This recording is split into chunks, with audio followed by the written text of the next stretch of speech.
In fact, there's a very interesting book that everybody ought to read called The Crisis of Democracy, put together by a group called the Trilateral Commission, which is basically the international liberal establishment. At what time was that? This was 1975 when it came out.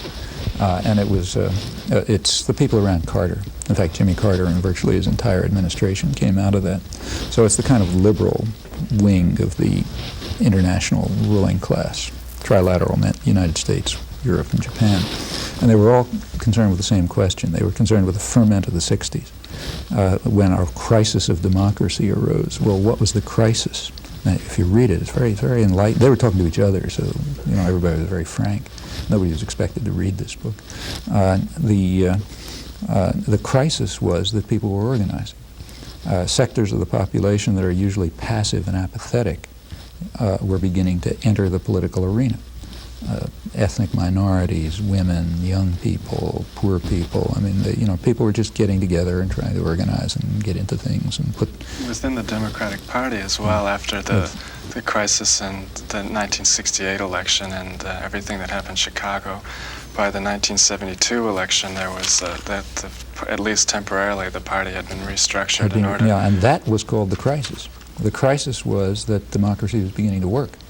And in fact, the spokesman for the United States, who happens to be a big professor at Harvard, Samuel Huntington, he said that he described sort of the good old days when you didn't have a crisis. He said Truman had been able to run the country with the assistance of a small group of Wall Street lawyers and bankers. Then there was no crisis. Everything was the way it was supposed to be.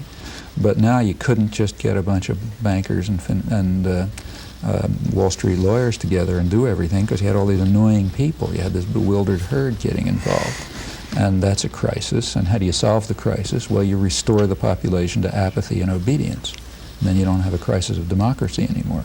Then democracy is working just fine, working in the interests of the privileged. It's by the privileged, for the privileged, and in their interests. That's democracy. And when that gets out of hand, you have a problem. Well, that's the same idea, the thought that we've been hearing since the 17th century.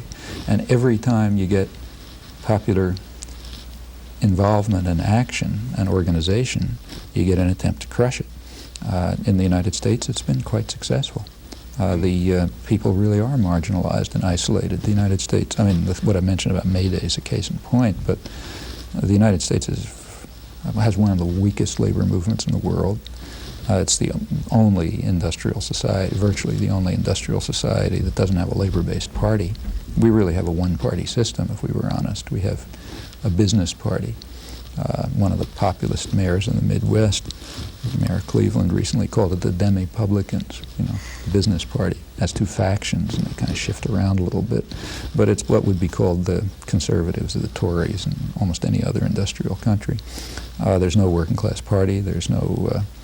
I doubt if there's you'd have to really look hard in the United States to find any writer in a journal who identify himself or herself as a socialist. Virtually no one. Every other industrial society, it's just a joke. It's normal.